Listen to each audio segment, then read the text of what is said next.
నేను ఒక ఫ్రెండ్ ఇద్దరం అంటే ఒక బ్రిడ్జి టైప్‌లో అంటే మా ఊరు బ్రిడ్జి ఉందిలెండి. ఆ బ్రిడ్జి దగ్గర ఒక స్తంభం దగ్గర కూర్చొని ఉన్నాం. అలాగే కొద్దిసేపు కబుర్లు చెప్పుకుంటూ ఎవరి మొబైల్‌లో వాళ్ళు అంటే ఎవరి మొబైల్‌లో వాళ్ళం మేమైతే వీడియోస్ చూసుకుంటూ అట్లు ఇట్లు మాట్లాడుకుంటూ ఉన్నామన్నమాట. అలాగే ఇప్పుడు కొంతమంది ఉంటారు కదా! కాయలకారులు అని మనకైతే ఊరికి ఎండింగ్‌లో గాని చుట్టుపక్కల ఎండింగ్ పాయింట్స్ అయితే ఉంటాయి కదా!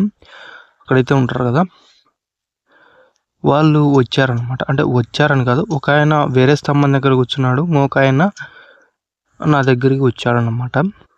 వచ్చిన తర్వాత జియో ఫోన్‌లో వచ్చేసి యూట్యూబ్ పెట్టి అంటే నాకు తెలిసి వార్తలనుకున్నాను. ఆ వార్తలు పెట్టమన్నాడు. అంటే యూట్యూబ్‌లో గాని ఏదో ఒక విధంగా మనకు తీసుకొని పెట్టమన్నాడనమాట. సో, ఒక 5 మినిట్స్ అలా ఒక 5 మినిట్స్, 10 మినిట్స్ ఆ విధంగా అయితే అయిందనమాట. నేనైతే పెట్టలేకపోయాను. అంటే నేను సరిగ్గా చూడలేకపోయాను. అంటే కొంచెం టెన్షన్ అయితే అయిపోయాననమాట. టెన్షన్ అయ్యేసరికి నాకు ఏది ఎలాగనేది అసలు కనిపించకూడదు. ఒత్తిందే అంటే ప్రెస్ చేసిందే ప్రెస్ చేస్తూనే ఉన్నాననమాట. సో, ఏం అర్థం కావట్లేదు. ఆయనొచ్చేసరికి ఏం రాకుండా వద్దులే అని ఇక మూడోసారి అడిగేసరికి నేనైతే వద్దులే మనకే రావట్లేదు అనే ఉద్దేశంతో ఇచ్చేసాననమాట. అయిపోయింది అంతే బాగానే ఉంది. సో, అంటే ఇద్దరన్నాను కదా కాయలకాళ్ళు. అంటే ఇద్దరు పర్సన్స్ అన్నాను కదా! ఆ ఇద్దరు పర్సన్ అంటే ఈ పర్సన్ అంటే నాకు మొబైల్ అయితే ఇచ్చాడు కదా! ఆ పర్సన్ వచ్చేసరికి ఆ పర్సన్ దగ్గరికి వెళ్ళి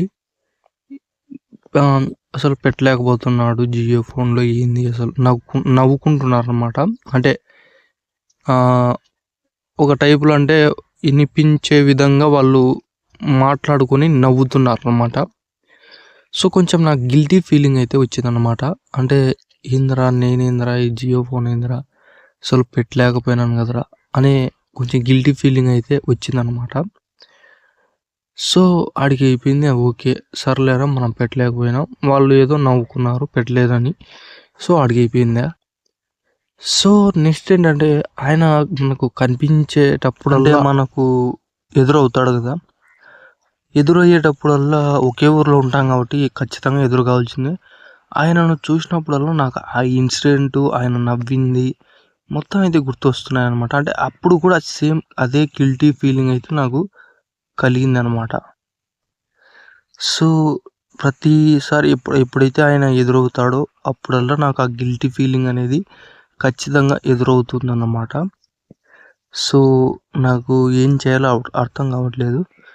సో, నెక్స్ట్ సారి ఏందంటే అంటే దీనివల్ల నేను నేర్చుకున్నది ఏంటి అంటే నా అబ్జర్వేషన్ ఏంటంటే అంటే నేను గమనించిందేంటంటే ఫస్టు వస్తుంది అంటే ఒక ఫస్ట్ చెక్‌లోనే మీకు ఇప్పుడు ఏదైనా సరే ఫస్ట్ చెక్‌లోనే మీకు కనిపించట్లేదు.